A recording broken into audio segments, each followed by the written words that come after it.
নমস্কার পরীক্ষার্থীগণ, কুল প্রিপারেশনে তোমাদের সকলকে স্বাগত। এই ভিডিওটি যেসব পরীক্ষার সিলেবাস অনুযায়ী বানানো হয়েছে তা হলো ডব্লিউবিপিএসসি, রেলের আরআরবি এবং RRC, West Bengal police, IBPS, SBI, SSC 10+2, SSC CGL এবং আদার্স। এখন আমরা পড়ব ভারতের স্বাধীনতা সংগ্রাম বা ইন্ডিয়ান ফ্রিডম স্ট্রাগল। ভারতের স্বাধীনতা সংগ্রামের ইতিহাসে 1919 খ্রিস্টাব্দ বিশেষ তাৎপর্যপূর্ণ, কারণ এই বছরই মহাত্মা গান্ধী ভারতের জাতীয় আন্দোলনের নেতৃত্ব গ্রহণ করেছিলেন। এর ফলে জাতীয় আন্দোলনের ইতিহাসে এক নতুন যুগের সূচনা হয়েছিল। 1869 খ্রিস্টাব্দের 2রা অক্টোবর গুজরাটে মোহনদাস করমচাঁদ গান্ধী জন্মগ্রহণ করেছিলেন। 1892 খ্রিস্টাব্দে দক্ষিণ আফ্রিকায় গান্ধীজির রাজনৈতিক জীবনের প্রথম পর্ব শুরু হয়েছিল।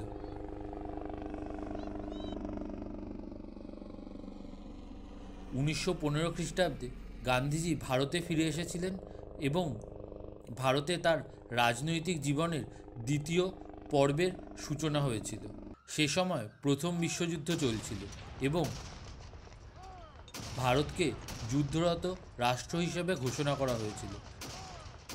প্রথম দিকে গান্ধীজি ব্রিটিশ সরকারের প্রতি অনুগত ও ব্রিটিশ শাসনের প্রতি আস্থাশীল ছিলেন। ভারতীয় রাজনীতিবিদদের মধ্যে একমাত্র গোপালকৃষ্ণ গোখলের সঙ্গেই গান্ধীজির ঘনিষ্ঠতা গড়ে উঠেছিল এবং গোখলেকেই তিনি তার রাজনৈতিক গুরু হিসাবে মেনে নিয়েছিলেন। 1914 খ্রিস্টাব্দে প্রথম বিশ্বযুদ্ধের সূচনার সময় ভারতের জাতীয় আন্দোলন অনেকটা নিষ্প্রভ ছিল, কিন্তু বিশ্বযুদ্ধ কিছুদিন চলার পর ভারতের জাতীয়তাবাদী আন্দোলন আবার সক্রিয় হয়ে উঠেছিল। 1907 খ্রিস্টাব্দে সুরাট অধিবেশনে কংগ্রেসের মধ্যে ভাঙন ঘটেছিল, যার ফলে চরমপন্থী গোষ্ঠী কংগ্রেস ত্যাগ করেছিল এবং নরমপন্থীদের আধিপত্য বজায় থেকেছিল। এরপর 1915 খ্রিস্টাব্দ পর্যন্ত ভারতীয় রাজনীতিতে চরমপন্থীদের আর কোনো ভূমিকাই ছিল না, ফলে নেতৃত্বের অভাব ও সরকারি দমননীতির ফলে চরমপন্থী আন্দোলন স্তব্ধ হয়ে গিয়েছিল। মরলে মিন্টো সংস্কার বা মরলে মিন্টো রিফর্মস 1909 খ্রিস্টাব্দ। লর্ড মিন্টো যখন ভারতের গভর্নর জেনারেল ছিলেন, সেই সময় 1909 খ্রিস্টাব্দে মরলে মিন্টো সংস্কার আইন প্রবর্তিত হয়েছিল। এই আইনে মুসলিমদের জন্য পৃথক নির্বাচন এবং অন্যান্য সাংবিধানিক সুবিধার কথা বলা হয়েছে। লখনৌ চুক্তি বা লখনৌ প্যাক্ট 1916 খ্রিস্টাব্দ। 1916 খ্রিস্টাব্দে লখনৌ চুক্তি হিন্দু ও মুসলিম সম্প্রদায়ের ঐক্যের মধ্যে এক গুরুত্বপূর্ণ পদক্ষেপ ছিল। তুরস্ক ও ব্রিটেনের মধ্যে যুদ্ধে মুসলমান সম্প্রদায়ের মধ্যে ব্রিটিশ বিরোধী মনোভাব জাগ্রত হয়েছিল, যা মুসলমান ও কংগ্রেসের মধ্যে ঐক্য প্রতিষ্ঠিত করেছিল। 1916 খ্রিস্টাব্দে লখনৌতে কংগ্রেস ও মুসলিম লীগ উভয় দল একটি অধিবেশনে মিলিত হয়েছিল, যা লখনৌ চুক্তি নামে পরিচিত। হোমরুল আন্দোলন বা হোমরুল মুভমেন্ট 1916 খ্রিস্টাব্দ। প্রথম বিশ্বযুদ্ধের সময় ভারতীয় রাজনীতিতে ডক্টর অ্যানি বেসান্ত ও তিলকের নেতৃত্বে পরিচালিত হোমরুল আন্দোলন জাতীয় আন্দোলনকে প্রাণবন্ত ও গতিশীল করে তুলেছিল। আইরিশ বিপ্লবে উৎসাহিত হয়ে ভারতে 1916 খ্রিস্টাব্দের সেপ্টেম্বর মাসে ডক্টর অ্যানি বেসান্ত হোমরুল আন্দোলন চালু করেছিলেন। বালগঙ্গাধর তিলকও এই আন্দোলনকে সমর্থন করেছিলেন। প্রায় সারা ভারতেই হোমরুল আন্দোলনের প্রভাব পড়েছিল এবং হোমরুল লীগ নামে শাখা সংগঠন প্রতিষ্ঠিত হয়েছিল। Doctor Annie Besant New India নামে এক দৈনিক পত্রিকা প্রকাশ করে হোমরুল আন্দোলনের আদর্শ প্রচার করেছিল। হোমরুল আন্দোলন জনপ্রিয় করে তোলার জন্য গঙ্গাধর তিলক মারাঠা ও কেসরি পত্রিকা দুটিতে আন্দোলনের আদর্শ প্রচার করেছিলেন। রাওলাট আইন বা রাওলাট অ্যাক্ট 1919 খ্রিস্টাব্দ। লর্ড চেমসফোর্ড ভাইসরয় থাকাকালীন ভারতে বিক্ষোভকারীদের দমনের জন্য 1917 খ্রিস্টাব্দে সরকারের নির্দেশে সিডিশন কমিটি গঠন করে বিচারপতি রাওলাটের সভাপতিত্বে এই আইন তৈরি করেছিলেন। 1919 খ্রিস্টাব্দে রাওলাট আইন অনুযায়ী সন্দেহভাজন ব্যক্তিকে বিনা বিচারে কারাদণ্ড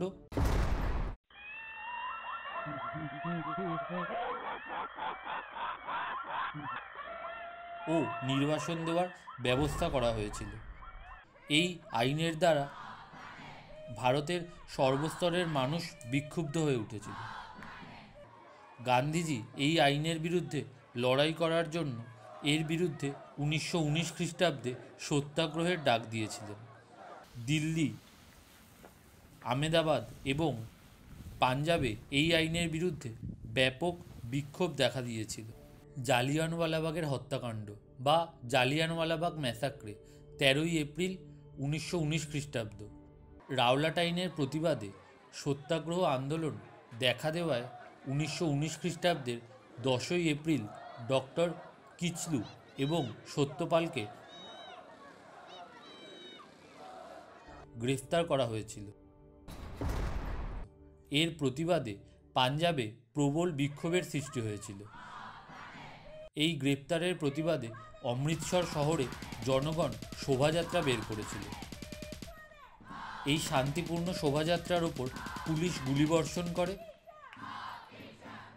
এবং ইংরেজদের হাতে কিছু বিক্ষোভকারী নিহত হয়েছিল। এই সংবাদে সমগ্র পাঞ্জাব স্তম্ভিত হয়েছিল। 1919-এর 12ই এপ্রিল জেনারেল ডায়ার অমৃতসরের শাসনভার গ্রহণ করেছিলেন। 13ই এপ্রিল অমৃতসরের নাগরিকরা শহরের পূর্ব দিকে অবস্থিত জালিয়ানওয়ালাবাগ নামে এক উদ্যানে মহিলা ও শিশু সমেত 10,000 মানুষ সমবেত হয়েছিল। এই বিশাল জনতা ছিল সম্পূর্ণ নিরস্ত্র। জেনারেল ডায়ারের সেনাবাহিনী উদ্যানটিকে ঘিরে ফেলে 10 মিনিট ধরে গুলি চালিয়েছিল। সরকারি মতে 379 জন নিহত ও 1200 লোক আহত হয়েছিল, কিন্তু বেসরকারি মতে নিহতের সংখ্যা ছিল আরও সহস্রাধিক। এই হত্যাকাণ্ডের ফলে ভারত ও ব্রিটিশদের মধ্যে সম্পর্কের অবনতি হয়েছিল এবং ভারতীয় জনগণের কাছে স্বাধীনতা সংগ্রামের আন্দোলন আরও জোরদার হয়েছিল। সর্দার উধম সিং নামে একজন ভারতীয় স্বাধীনতা সংগ্রামী পাঞ্জাব থেকে লন্ডনে পরিভ্রমণে গিয়েছিলেন 1940 খ্রিস্টাব্দের 13ই মার্চ। লন্ডনের ক্যাক্সটন হলে এক সভাতে তিনি জেনারেল ডায়ারকে গুলি করে হত্যা করেছিলেন। 1940 খ্রিস্টাব্দের 31শে জুলাই উধম সিংয়ের ফাঁসি হয়েছিল। অসহযোগ আন্দোলন নন কোঅপারেশন মুভমেন্ট 1920 খ্রিস্টাব্দ হিন্দু ও মুসলিম ঐক্যের ওপর ভিত্তি করে গান্ধীজি 1920 খ্রিস্টাব্দে তার অহিংস ও অসহযোগ আন্দোলন শুরু করেছিলেন। 1920 খ্রিস্টাব্দের সেপ্টেম্বর মাসে কংগ্রেসের কলকাতা অধিবেশনে জাতীয় কংগ্রেস স্বরাজ লাভ করার সিদ্ধান্ত গ্রহণ করেছিল। অসহযোগ আন্দোলনের প্রধান কর্মসূচিগুলি ছিল উচ্চপদস্থ অফিসারদের খেতাব ও পদ বর্জন করা, সরকারি দরবারে এবং অফিসিয়াল অনুষ্ঠানে উপস্থিত না হওয়া এবং আইনজীবী দ্বারা ব্রিটিশ কোর্ট বয়কট করা, বিদেশি দ্রব্য বর্জন করা। গান্ধীজি আলী ভ্রাতৃদ্বয় এবং রাজনৈতিক নেতাদের নিয়ে কয়েকশো সভা করেছিলেন অসহযোগ আন্দোলনকে সফল করার জন্য। বিশেষত বাংলা ও পাঞ্জাবের শিক্ষাক্ষেত্রে অসহযোগ আন্দোলন সাফল্য লাভ করেছিল। গান্ধীজির নির্দেশে অসহযোগ আন্দোলনের পথ অনুসরণ করে বিদেশি জামাকাপড়ের দোকানে পিকেটিং এবং বিদেশি জামাকাপড় বয়কট করা হয়েছিল। ভিডিওটি ভালো লাগলে ভিডিওটি লাইক করো, তারপর শেয়ার করো তোমার 10 জন পরিচিতর সাথে যারা এই ভিডিওটি দেখে উপকৃত হবে। এরপর চ্যানেলটি সাবস্ক্রাইব করো এবং বেল আইকনটি প্রেস করো নতুন ভিডিও আপডেটের জন্য।